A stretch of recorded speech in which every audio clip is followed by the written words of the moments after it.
Hello friends, welcome back to our channel. তোমরা সবাই কেমন আছো? আশা করি ভালোই আছো। আমি অনিন্দিতা, সুব্রত মণ্ডল চ্যানেলে তোমাদেরকে আরও একবার ওয়েলকাম জানাই। তো সকলকে জানাই সরস্বতী পুজোর শুভেচ্ছা ও অভিনন্দন। তো সকাল সকাল ব্লগটা স্টার্ট করছি। তো আজকে তো সরস্বতী পুজোর দিনটা সবার কাছেই স্পেশাল। যারা স্কুলে পড়ে, কলেজে পড়ে, তাদের কাছে তো আরও বেশি স্পেশাল। তো যাই হোক, আমার আমার কাছেও স্পেশাল, কারণ ছোটোবেলা থেকে সরস্বতী পুজো মানে মনের ভিতর একটা সত্যি আলাদা একটা আনন্দ জেগে ওঠে যে পুজোর দিনে মায়ের দর্শন করব আর মণ্ডপে মণ্ডপে ঠাকুর দেখব ঘুরে ঘুরে। তো যাই হোক, দেখো অনেকে রেডি করাচ্ছি, অনেক স্নান হয়ে গেছে, অনেক স্কুলে যাবে। তো তোমরা তো জানো অনেক স্কুলে ভর্তি হয়েছে। তো অনি এখন স্কুলে পড়ে, তো তার স্কুলে সরস্বতী পুজো। তো সে সরস্বতী পুজোতে স্কুলে যাবে, তার জন্য দেখো হলুদ রঙের পাঞ্জাবি আর ধুতি এনেছি। তো আগের ব্লগেই তো তোমাদেরকে দেখিয়েছিলাম। তো দেখো তারা একদমই সাজ কমপ্লিট, স্নান করিয়ে দিয়েছি, ধুতি পাঞ্জাবি পরে নিয়েছে। এবার জুতো পরবে, ঘড়ি পরাচ্ছে তাকে। তাকে তো তোমরা দেখতেই পাচ্ছ, আমাদের ছোটো ননদ এসছে পুজোতে, তো তাকে সে ভালো করে রেডি করিয়ে দিচ্ছে।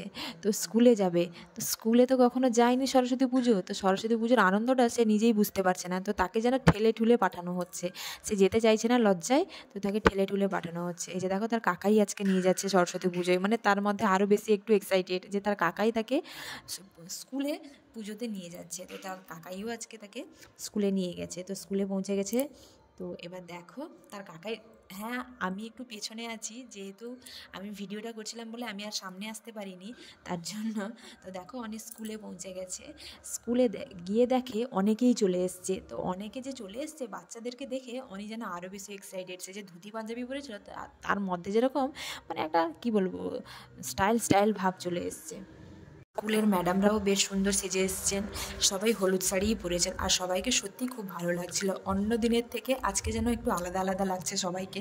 তো বেশ সুন্দর সাজুগুজু করে এসছে। আর এখন একটা ফ্যাশন হয়ে গেছে না, যে সরস্বতী পুজোয় মাথায় ফুল মারা। তো দেখছি স্কুলের দিদিমণিরাও মাথায় সব গোলাপ মেরেছে। তো যাই হোক, ভালোই লাগছে। এসে দেখি বেশ সুন্দর স্কুলটাকে সাজানো হয়েছে ফুল দিয়ে, আর সামনে মাইকও বাজছে। আর সরস্বতী ঠাকুর, যেখানে যে সরস্বতী পুজো হবে, সেই রুমটা বেশ সুন্দর করে সাজানো হয়েছে। তো শুধু যে বাচ্চারা এসছে তা নয়, বাচ্চাদের সঙ্গে তাদের গার্ডিয়ানরাও এসছে, কার মা এসছে, কার বাবা এসছে। তো অনেক গার্ডিয়ান আমি গেছি। তো যাই হোক, স্কুলে তো দেখো শুধু বাচ্চাদের কি ভিড়, আর ছোটো ছোটো বাচ্চাগুলো যখন শাড়ি পরে এসছে না, এত সুন্দর লাগছে তাদেরকে দেখে, খুব ভালো লাগছে। আবার মাথায় গোলাপ সব মেরে এসছে, ছোটো ছোটো, হয়তো চুল নেই কিন্তু মাথায় খোপা করে এসছে, কিন্তু ভালো লাগছে তাদেরকে সেজে আসতে, বেশ সুন্দর লাগছে। আর এখানে দেখো স্কুলের মধ্যে প্রত্যেকটা রুমে এলইডি টিভি লাগানো আছে। ছোটো বাচ্চারা তো টিভির কাছে তাদের বেশি মন থাকে, তারা টিভি দেখতে ভীষণ পছন্দ করে, যেহেতু টিভিতে কার্টুন চলে। তার জন্য স্কুলে বাচ্চাদের মন ধরানোর জন্য প্রত্যেকটা রুমে এলইডি টিভি লাগানো আছে, আর টিভির মাধ্যম দিয়েও বাচ্চাদেরকে শেখানো হয়। তো এখন টেকনিক্যাল যুগ এসছে, তো টেকনিকভাবেই তাদের পড়াশোনা হয়। তো যাই হোক, বাচ্চারা দেখো টিভি চালিয়ে দিতে তারা বসে বসে কার্টুন দেখছে, যেহেতু ছোটো বাচ্চা, লাইনের পাশে স্কুলটা, রাস্তার দিকে ছুটে চলে যাবে। ছোটো বাচ্চা তো সেটা এত বোঝে না, তার জন্যই টিভি চালিয়ে দিলে বাচ্চারা এক জায়গায় বসে কার্টুন দেখছে। তো এদিকে ব্রাহ্মণ ঠাকুর আসেননি, আর পুজোর অনেক গোছগাছ করারও বাকি আছে, তার জন্য ম্যাডামরা সবাই গোছগাছ করছেন পুজোর কাছে।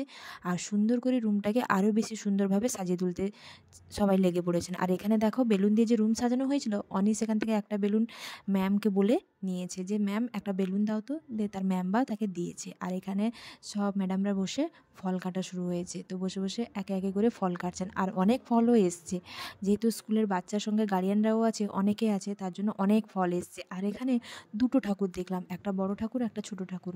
বাকি আমি জানি না এই ঠাকুরের ব্যাপারটা কি, দুটো ঠাকুর কেন। যাই হোক, দুটো ঠাকুর, আর দুটো ঠাকুরই বেশ সুন্দর হয়েছে। আর দেখো ফল কাটা যে হচ্ছে, সেখানে সব বাচ্চারা লাইন ধরে দাঁড়িয়ে আছে, ভাবছে যে এখন থেকেই ফল দেওয়া শুরু হবে, কিন্তু যে এখন থেকেই যে শুরু হয়নি সেটা ওরা ভুলে গেছে। আর এই যে দেখো ব্রাহ্মণ ঠাকুরও চলে এসছেন, ব্রাহ্মণ ঠাকুর পুজোর কাছে কাজ শুরু করে দিয়েছেন। আর এখানে ম্যামরা সবাই কে শঙ্খ বাজাচ্ছেন, কে ঘড়ি কংসাল বাজাচ্ছেন। তো যাই হোক, এবার ঘট উত্তোলন হবে। তো ব্রাহ্মণ ঠাকুর বলছেন যে সব রেডি হয়ে গেছে, তো ম্যামরা বলছেন যে হ্যাঁ রেডি হয়ে গেছে। তো এবার ঘট উত্তোলন, যেহেতু তারপরে আর পঞ্চমী থাকছে না, তার জন্যই তড়িঘড়ি করেই ঘট উত্তোলন শুরু হয়ে গেছে। আর ব্রাহ্মণ ঠাকুর আসতে অনেকটাই দেরি করেছিলেন, আর এখানে গোছগাছ করারও অনেক ব্যাপার ছিল। তো যাই হোক, ঘট উত্তোলন শুরু হয়ে গেছে। তো একে একে করে গার্ডিয়ান সহ বাচ্চারা ঘট উত্তোলনের কাছে যাচ্ছে। তো অনি যাবে বলে বায়না করছে। আমি তাকে নাই বলছি, কারণ পুকুরের ধারে ঘর উঠানো হবে তো, আর একটু জঙ্গলও আছে, তো বাচ্চা তাকে নিয়ে অনি তো যেতে পারবে না। তো তাকে আমি না বলতেও সে শুনছে না কোনো কথা, সবাই যাবে সেও যাবে। তো দেখো আমার হাত ছেড়ে দিয়ে সে আগে আগে করে চলে যাচ্ছে, যাতে আমি তাকে না ধরতে পারি, তার জন্যই সে মাঝখানে গিয়ে দাঁড়িয়ে আছে। আর এই যে দেখো কলা গাছ ভর্তি জঙ্গল, ওই জঙ্গলটার সেপাশে দেখো ম্যামরা সবাই গেছেন, তো অনেকে যায়নি, তার বাচ্চাকে নিয়ে দাঁড়িয়ে আছে যে কিভাবে ওই ওই জায়গাটায় যাবে। তো সে স্যারেরা বলছেন যে আসো, রাস্তা আছে, ভয়ের কিছু কারণেই বাচ্চাকে নিয়ে আসো। তো অনি এই কথা শোনার পরে তার আর মন সইছে না, সে যাবে ওই জায়গাতে। আমাকে বহুবার বলেছে যে মা চলো, মা চলো। তো আর তার প্রচুর খিদাও পেয়েছে, সকাল থেকে কিছু খায়নি অঞ্জলি দিবে বলে, তো তার ভীষণ খিদাও পেয়েছে। তো তাকে আমি কি করলাম, বাড়ি নিয়ে চলে এসেছি, যেহেতু পুজো শুরু হতে আরও অনেক বাকি আছে। আমাদের যে বাড়ির কাছে যে মানে আমাদের ভাই দেওর ওই পুজো করছে, ওই ক্লাবেই অঞ্জলি দিব বলে তাকে আমি নিয়ে চলে এসেছি। ওখানে ব্রাহ্মণ ঠাকুর চলে এসেছেন, তো আমরা রেডি হয়ে ওখানেই গেছি অঞ্জলি দিব। এই যে দেখো কতজন শুধু বাড়ির সদস্য বেরিয়েছি, আর সুমি, আমি, বোন, আর সুমির ভাইও এসছে, আর মাসি মা এসছেন, ওরা সবাই মিলেই আমরা যাচ্ছি অঞ্জলি দেব। তো ঠাকুরের কাছে কেউ নেই, কারণ আজকের দিনটা হচ্ছে ঘোরাফেরার দিন। আমরাও ভেবেছি আজকে ঠাকুর দেখতে বেরাবো। তো এখানে তোমরা নাম শুনেছো নাকি জানি না, যারা যারা এখানকার আমার বন্ধুরা তারা নিশ্চয়ই বাহিরি নাম শুনেছো, আর যারা দূরের বন্ধু তারা হয়তো জানো না। কিন্তু তোমাদেরকেও বলি যে এখানে বাহিরি শুনেছি নাকি পূর্ব মেদিনীপুরের মধ্যে নম্বর 1 পুজো প্যান্ডেল, খুব সুন্দর করে ওখানে। তো কখনো যাওয়া হয়নি, কখনো বলতে কোনো দিনই যাইনি। তো আজকে যাব ভেবেছি ওখানে ঠাকুর দেখতে, আর ওখানে নাকি ভীষণ ভিড় হয়, তাই ভেবেছি তাড়াতাড়ি অঞ্জলিটা সেরে খাওয়া দাওয়া করে বেরিয়ে যাব, যেহেতু প্রচুর ভিড় হয় তার জন্যই। আর সন্ধ্যের আগেই ফিরে আসবো, যেহেতু আমরা মেয়েরা যাচ্ছি তার জন্যই। তো চলে এসেছি পুজো মণ্ডপে, আর ব্রাহ্মণ ঠাকুরও পুজো শুরু করে দিয়েছে।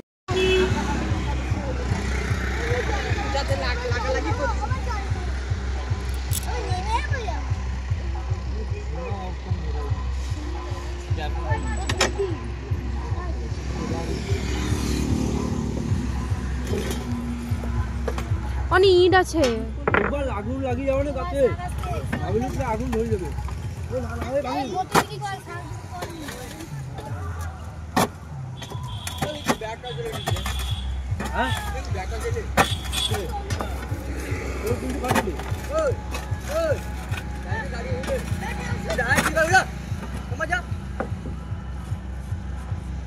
কার্ড দেখি, কার্ড দেখি।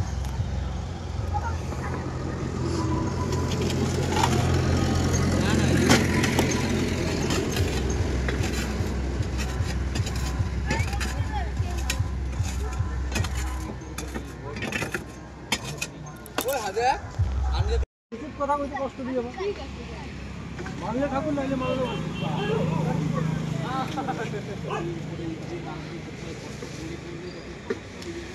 আরেকটা পাই।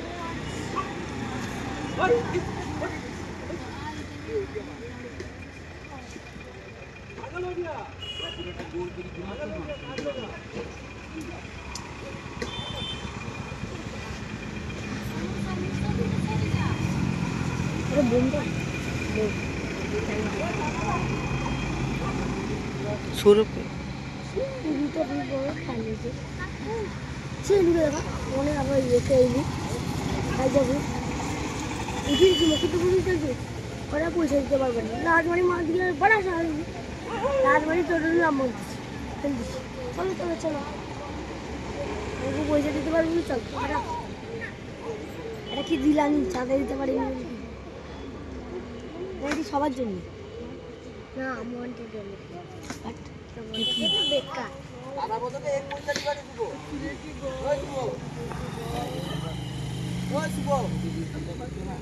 কালিকা বেটা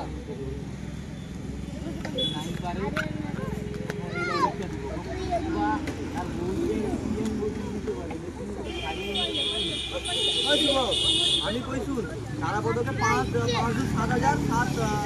8,000 টাকার মতো দিয়েছে, আর থেকে টাকা দিবে।